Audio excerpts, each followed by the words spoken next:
Welcome back to When Harry Met Board Games, where we feed our people with relatable content and our victory condition is your satisfaction. I'm Harry, and today we have another playthrough and review. Today I'm going to be playing through and reviewing this game right here, 1 Week Till Christmas by Viva La Games. Full disclaimer, this is a paid playthrough and review. For more information on the game, check in the description box down below for details and a link. Now, 1 Week Till Christmas is a fully competitive game for 2 to 4 players, and this is what the game looks like set up. And the premise of this game is that each player is taking on the role of an elf, and these elves are fighting and combating for the best crafting tables or the largest production tables, all in the efforts to produce the most gifts by the time that Christmas comes. The game plays over the course of 7 rounds. We have this round track here that progresses with each round corresponding with a different day until we make it to Christmas Eve. As I mentioned, this game is for 2 to 4 players. For the purposes of this video, we will be simulating the 4-player experience. Each player is going to get 2 pawns in their particular color. They're going to place their pawn here on the start space here on the score track around the board. Each player is going to place one of their other pawns right here by this side. This is the current score track. Each round players are going to score, and this is going to keep track of how many points they're making for that round in order to add it, sum it up to their current score on the overall score track. Each player is also going to get their individual elf deck. They're going to shuffle it up, and that's their own personal deck.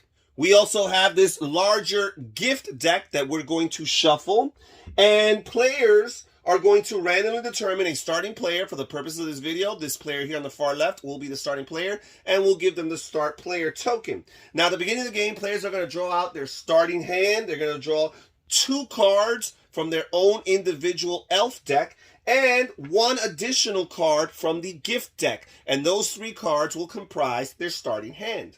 And that's pretty much it as far as setup. We're going to simulate a few rounds, give you guys an idea as to how the game plays. So this player here on the far left is going to go first. And on a player's turn, the first thing they do is they draw 1 additional card from their elf deck and 1 card from the gift deck and add it to their current hand. Now, let's look at these cards here. First of all, we have the elf cards.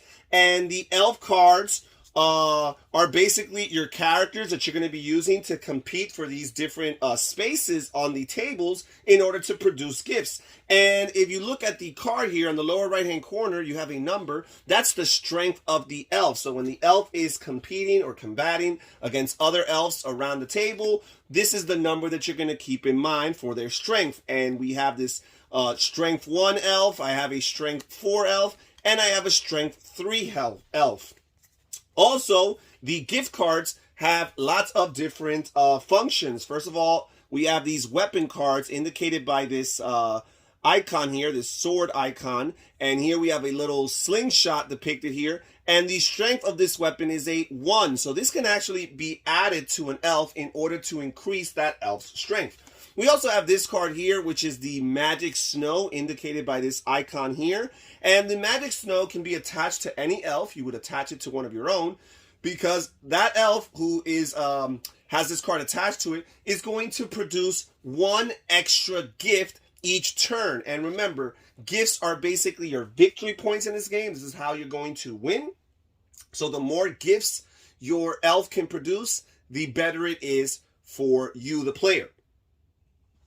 So on a player's turn, they can only play 1 elf card. No matter what, they can only play 1 elf card onto any one of these empty table slots. Or if they want to, they can place it on a non-empty table slot to compete with an elf that's already there. And then they're going to engage in combat. And I'll explain more about combat later on. Now, if you're placing it on an empty spot, which is absolutely the case during the first turn, then you're going to have to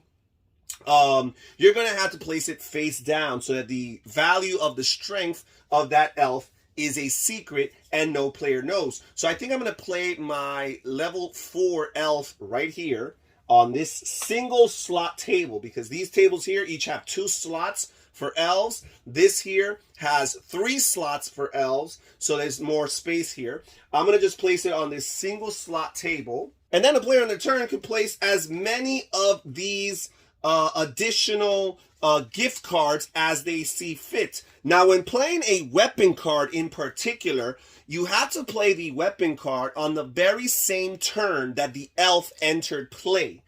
And each elf can only carry one weapon. So that's something to keep in mind. I am going to add this level 1 weapon to this character. And I'll just slide it underneath here so that everybody knows that whatever this elf's strength is, it's boosted by 1. So now this player is done with their turn. We're going to move on to the next player in order, and they're going to draw a card from their elf deck and from the gift deck.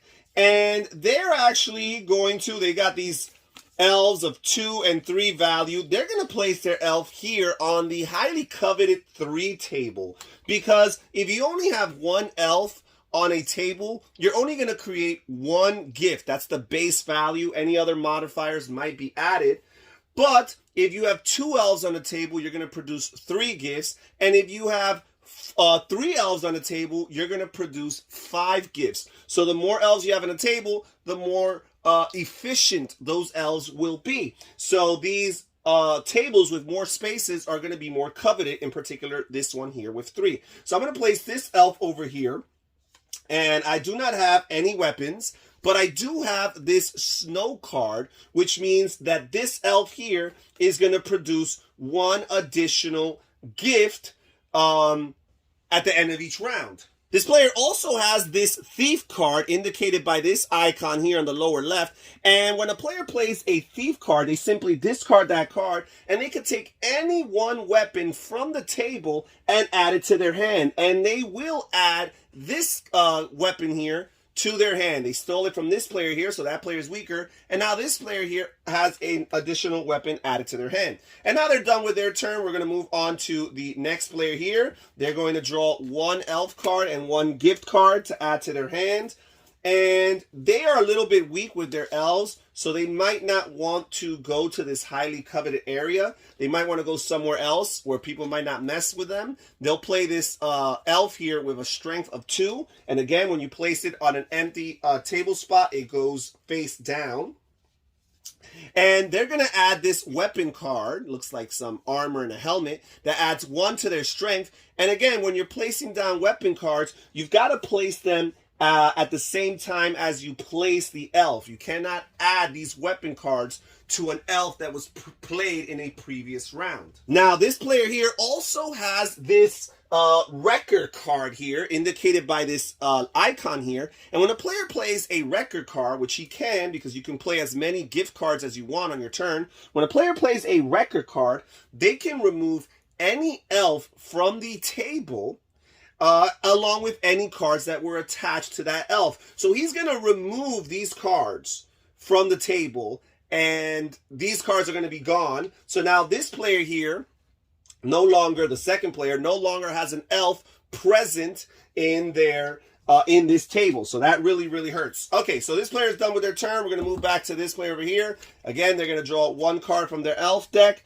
1 card from the gift deck. And they have some weak elves themselves. They're going to place this 2 elf over here. Take advantage of the fact that this spot is empty. And they have this weapon here that gives 2 additional strength. They'll slide it over here, make it a little bit more competent. Actually, no, they're going to place this weapon. They have an even better weapon here. This gingerbread man on fire. They're going to add 3 to their strength, and people can see that, so it could be a little bit intimidating. They might not want to mess with that. It's face down, so they do not know the value of the face down elf. And now this player here is done with their turn, and we are done with the first round of the game. And at the end of the rounds, the elves are actually going to create gifts according to how many elves they have on the particular tables. So if you only have 1 elf on a table, you're only going to produce or create 1 gift, unless you have a modifying card like the Magic Snow that allows the elf to score or produce 1 additional gift. Also, this highly coveted single-spaced table is the exception to the 1 elf rule. If you only have 1 elf in this table, you produce 2 gifts. So this is a very valuable spot. So First of all, players are going to indicate how much they scored on this current round on this temporary score track here on the upper right-hand corner. And then after that, so we have the green player who scored 2, and everybody else only created 1 gift. You will add that to the current total and reflect it on the overall score track that runs along the side of the board. So the blue player and the purple player each scored 1 point, and the green player scored 2. They created 2 gifts. And we're done with the first round. We're going to go back to the first player over here, see what they're going to do. They're going to draw a elf card and a gift card. And let's see what happens. They're going to play this 3 strength, and they're going to play it. You know what? They're going to choose to fight somebody. They are intimidated by this guy, so they're not going to mess with him. Instead, they're going to choose to fight this guy over here. And he's going to play this level 3 strength elf. And now we're going to reveal the strength of this elf here. And they're a 2 plus a 1 because of their weapon. So they're a total of 3. Now, in the event that the elf here is attacking a card that is face down and there is a tie in strength, the attacker is going to win. So that's the advantage of catching an elf by surprise because their card is face down. However, if the elf's card would have been faced up, then the attacker would not win a tie. So you wouldn't want to attack an elf that you know is of equal strength to you. The only advantage is if you surprise them in this attack. So in this case, they are surprised. We are going to discard this. And this player here has won the combat, and they get to place their elf right there and take that spot. We're going to move on to the second player over here who's going to draw 1 of these cards, plus add 1 from the gift deck here. And this player here really needs to get on the board. They have no elves. So they're going to spend this 3, strength 3 elf, place it face down over here. They have this weapon card, the slingshot of 1 that they'll add to it. And then they have this record card where they get to eliminate any elf from the table, and they're going to play it to get rid of this guy because this guy is very intimidating with that 3 over there. So we're going to discard that, and this player here is done with their turn. Back to the third player over here. They're going to add 1 elf card plus 1 gift card to their hand. They've got this strength 5 elf, very, very valuable. So they're going to take this strength 5 elf, and they're going to place it right here, face down, so anybody who dares mess with them will live to regret it.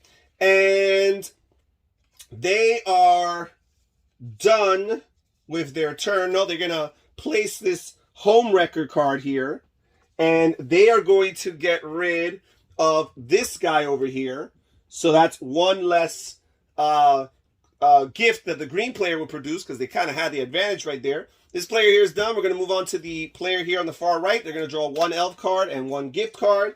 And they just got removed from the table shortly. They're going to grab this 4 here. And they're going to place it here, face down. And they have this weapon here, which gives them 2 strength. They'll slide it underneath here. And they have this thief card that they can play in order to steal any weapon on the table. They're going to steal this player's weapon and add it to their current hand. And now each player has played their turn, which means we're done with round number 2. I forgot to advance the round marker here. You advance the round marker at the end of each round. Again, there's only 7 rounds in this game. And now we're going to score again. So let's move these off here. Let's see how much everybody produces. In this case, we only have 1 in each section as well. So each player is going to create 1 gift, except for this player here, who again has this coveted single-spaced table here. They're going to produce 2 gifts. So we're going to add 2 to their score and 1 to the score of every other player in the game. And this is pretty much it as far as the game of 1 Week to Christmas plays. I forgot to mention earlier that we have these broken tables that players can play on tables if you are playing the game with fewer than 4 players. So you would place these so that there are less tables, and that makes sense. This, in essence, is an area control game, and as you have fewer players, it becomes more interesting if you make the game tighter and there are fewer spaces for the players to compete, and it will incentivize players to engage in combat, because that's really what this game is about. Yes, some people are going to dance around it and they're going to place their elves on empty spots, but for the most part, if you really want to win this game, you have to be a little bit aggressive. Now, this game, as I mentioned, is going to play over the course of 7 rounds. Players are going to be creating gifts according to the number of elves on tables. Every single elf on a table will create 1 gift, unless it's this singular table, they'll create 2. Every table that has 2 elves of your type will create 3 gifts. Every table that has 3 elves of your kind will create 5 gifts. And of course, there's modifier cards like the Magic Snow that will allow your elves to produce 1 additional gift. You're going to add these scores to your overall score at the end of each round, and the player with the highest score at the end of 7 rounds will be declared the winner of the game. And that's pretty much it as far as this game's concerned. Very cute theme.